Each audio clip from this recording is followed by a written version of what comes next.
Welcome to another trip down the Bourbon Road with your hosts, Jim and Mike. So grab a glass of your favorite bourbon and kick back. We would like to thank our friends at Premium Bar Products for sponsoring this episode. If you're ready to step up your game at your home bar, check out PremiumBarProducts.com to choose from their wide selection of glassware, all of which can be custom engraved with your personal message or logo. And there's no minimum order. So after the episode, head over to PremiumBarProducts.com and check out everything they have to offer. Now, let's get on with the show.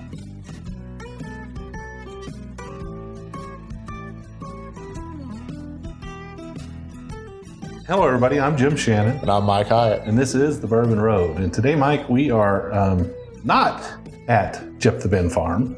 Yeah, we're 6 foot apart, though. We're 6 foot apart. We are. We're actually at the Shannon Farm. Yeah, we're looking each other straight in the eye, across the table.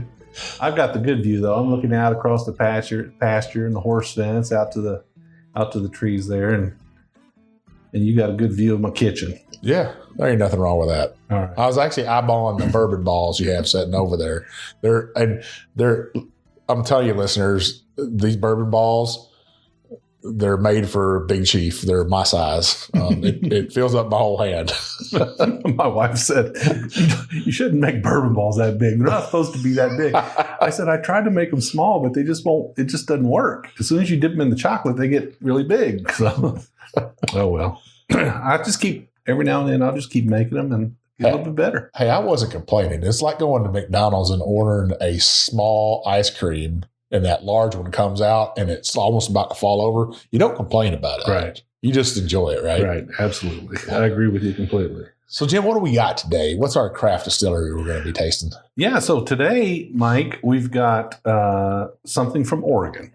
Wow. We haven't ever had anything from Oregon before. We've not had an Oregon bottle in here before. And it's kind of surprising because, there are a ton load of distilleries in Oregon. So, yeah, isn't there that old saying, go west, young man? Go west, young man. That's from the Oregon Trail, right? Yeah.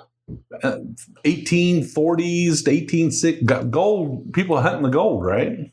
Well, probably hunting a better life and settlers going out west. And I would imagine, settlers want something different. The East Coast is crowded. Not as many Native American attacks on the West Coast. Right. But you had the plains where those warring tribes, you could lose your scalp over. So let's get across the plains, and people would usually get to St. Louis. They take riverboat to St. Louis, which we know all about those riverboats, right? Mm-hmm. Sometimes they would come all the way down to Ohio, right here in Louisville, Kentucky.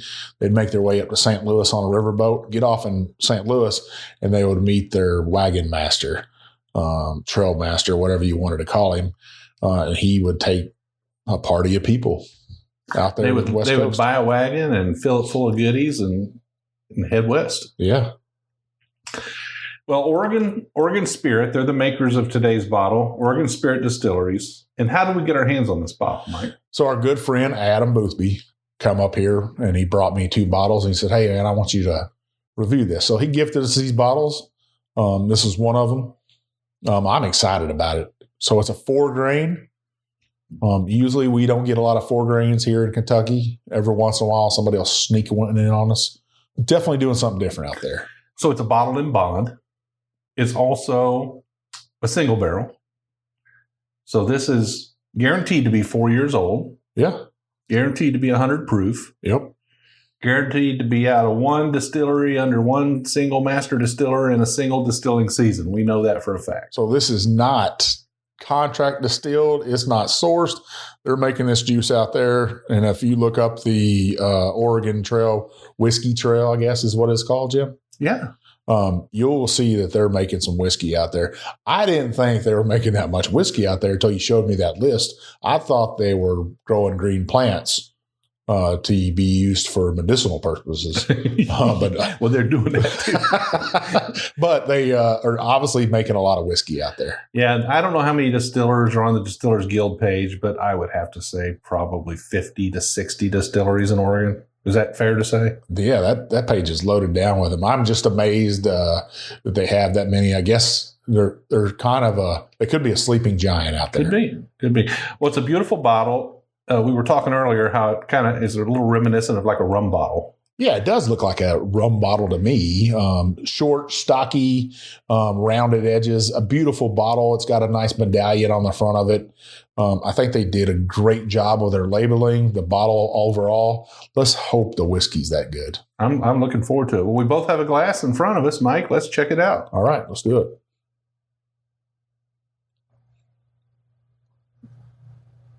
Nice nose.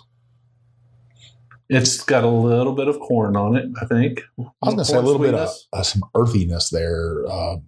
Earthiness aroma I'm getting. Yeah, that corn sweetness is coming through. Now, looking past that, though, I'm starting to get a little bit of like Cocoa Puffs. Not much in the way of cinnamon for me. I mean, there's some spice there. You can pick it up, but it's more about the sort of the cocoa and the chocolate notes for me. I don't know. Cocoa Puffs. Cocoa Puffs. Yeah. Well, that's your thing, the cereal. Is that do you feed your grandkids Cocoa Puffs? They usually like Fruit Loops and Captain Crunch. Crunch berries. Crunch berries. Yeah. Yep. All right. Well, let's try it. Let's try it. Cheers.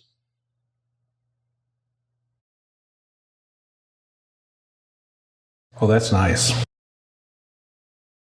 It didn't travel back. It kind of hit everywhere at once. Every now and then we get one like that just sort of explodes on the palate. Got a lot of flavor, a little bit of bitterness on the back end. But I have to be honest, this is my first bourbon of the day. Same for me, but I got to say, it drinks bigger than 100 proof. It does. I agree with you there. I'm very surprised by it. The 4 grains are definitely coming through. You know, it's kind of thin, but it's got a ton of flavor. So, you know, if I look at the color on this, I'd say it's pretty respectable for 100 proof. It's a nice medium amber. It's what you should expect out of a 4-year-old bourbon. If you went down the aisle and looked at some of our favorites, J.W. Dent, JTS Brown, T.W. Samuels, if you looked at those, you would almost get that same color in those bottles. And I'm getting a little bit of root beer horehound now, too. Little sassafras, horehound. I get that bitterness you get on the back end. Not a whole lot of sweetness on this one. No. Like you said, those horehound counties, that root beer, sassafras, which, you know, that stuff's poison. You're not supposed to drink it. Yeah. I think you'd have to chop down a whole tree and drink the whole tree, right? Or make a whole bunch of it. Yeah, this has got a great flavor to it. It's got a bit of heat. It doesn't settle in too much as a hug, but I feel the burn on the back of my palate. Like I said, it seems the texture's a little thin for me, but the flavor's full. I think you're right on that. That not watered down, but it is a little light on there on the texture. I'd like to see a little bit more viscosity in it. And, you know, I say, I wonder how this would taste at cast strength. It would probably be super beautiful. I wonder if they took the sweetness away when they proofed it down, though. Taking some of that sugar, you know, you're diluting it down so much. And I'd like to see where it came out of the barrel. You know, at 120 proof, this is probably pretty beautiful. Yeah. Not to say it's not. If you're looking for a bourbon and you're out on the West Coast, this is what a bourbon drinker would look for right here. Yeah, I think, Mike, I'll be honest with you, having seen that Distillers Guild page and how many distilleries are in Oregon, I'm ready for a road trip. Let's get past this COVID and get out to Oregon. What do you think? Well, I think we're going to have some money.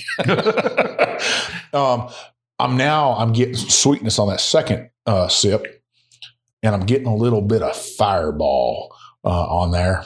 A little bit of cinnamon coming through. Just a tad bit more sweetness as it's opened up. Yeah, I picked up that chocolate or that cocoa on the nose. I'm not getting a whole lot on the palate. I got more on the nose than on the palate. And on the palate, for me, it's a little bit more horehound. I'm starting to pick up a little of that cinnamon now, a little bit of spice. It's starting to fire up that middle back of my palate a little bit. But it's not settling in for a hug. So I get a little bit of a hug, not a whole lot, but enough to let me know, hey, I'm here and I'm ready to party. I got to say, Oregon Spirits, I'm totally shocked. I had actually bought a bottle of this for a Coast Guard buddy as a gift. He'd come over and help me with some stuff at the house, and I said, hey, what I owe you? And he's just buy me a bottle of bourbon. So I bought him a bottle of this because he was from out there, and I quite enjoy it. I hope he did too. Adam, thank you so much for sending this bottle. Thank you, Adam. Oregon Spirits, hey, keep rocking it out. I think they're doing great things. I think it has a medium finish. The only reason I would not say long is because of the viscosity of it, Yeah, I would say at best a medium finish on this. In general, to use as simple words as possible, this is a good whiskey. I think it's enjoyable. It's definitely a sipper, no doubt about it. It's a beautiful bottle. I'm not thinking this is a gifting bottle, although you did gift a bottle already. I did. You did.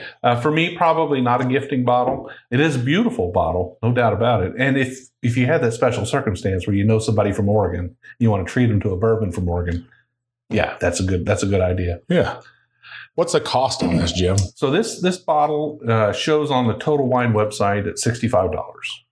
That's not bad. There's a lot of craft whiskeys out there at that price range. A lot of people beat craft distilleries up for that, but you also have to take in consideration what that bottle costs them. What does the grain cost them out in Oregon? When I think of Oregon, I think of trees is what I think of. I think of forestry, lumber, big pines. That's kind of what I think of. I don't think grain. So where are they having to bring those grains from to get them to Oregon?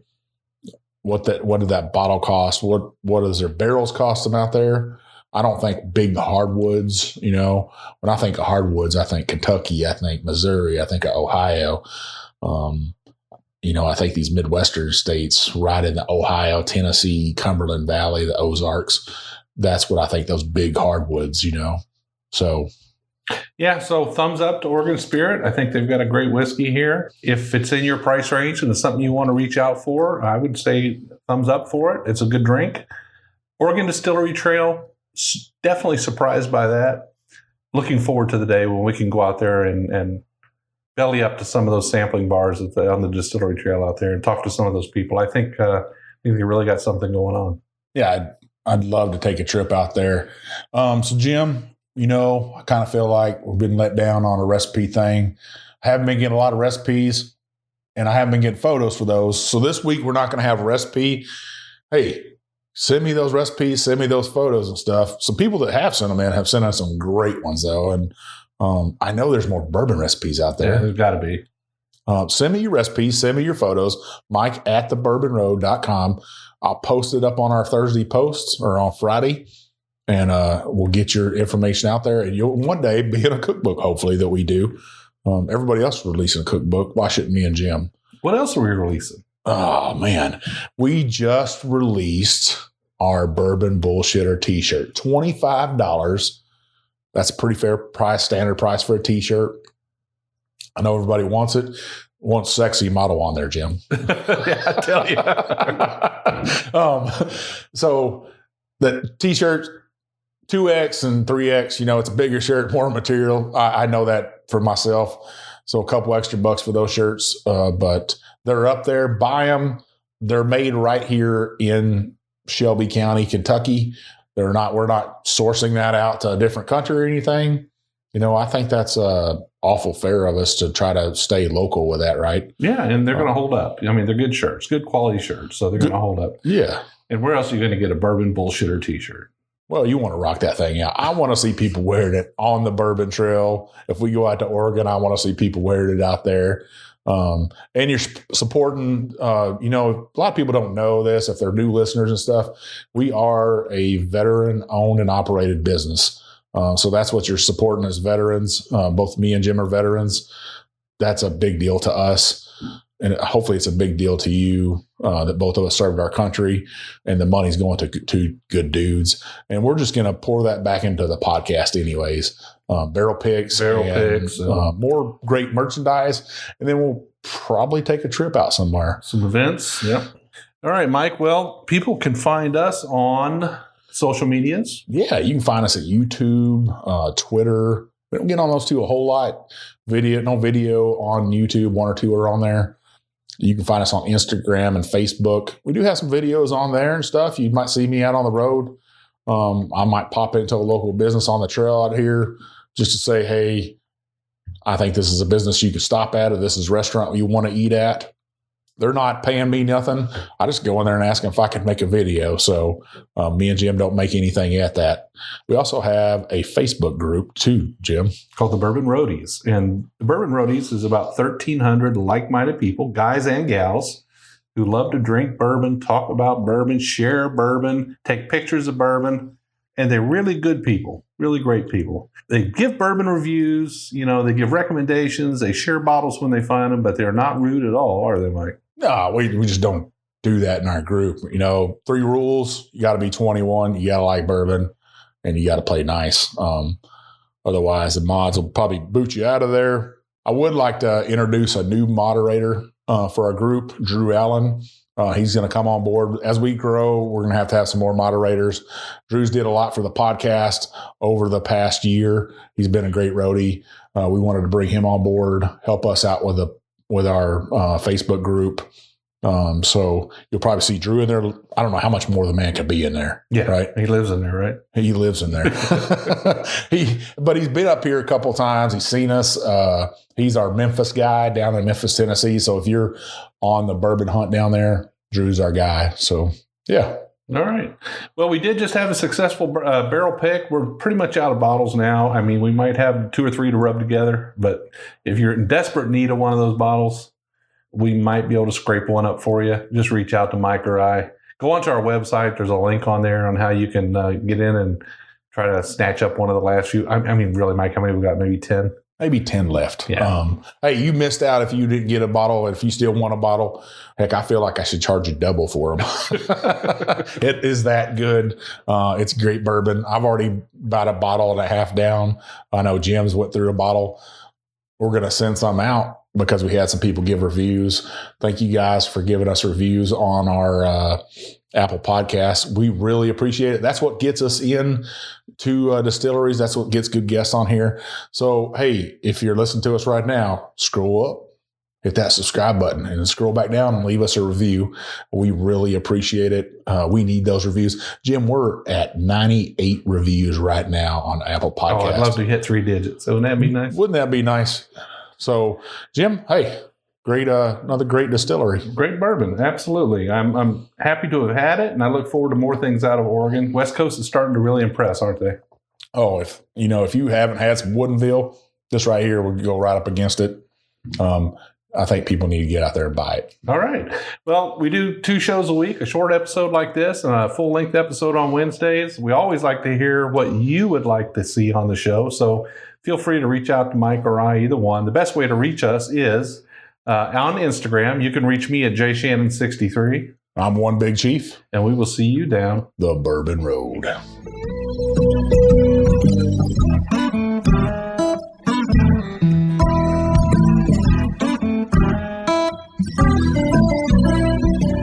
We do appreciate all of our listeners, and we'd like to thank you for taking time out of your day to hang out with us here on the Bourbon Road. We hope you enjoyed today's show, and if so, we would appreciate if you'd subscribe and rate us a 5-star with a review on iTunes. Make sure you follow us on Facebook, Twitter, and Instagram at The Bourbon Road. That way you'll be kept in the loop on all the Bourbon Road happenings. You can also visit our website at thebourbonroad.com to read our blog, listen to the show, or reach out to us directly. We always welcome comments or suggestions, and if you have an idea for a particular guest or topic, be sure to let us know. And again, thanks for hanging out with us.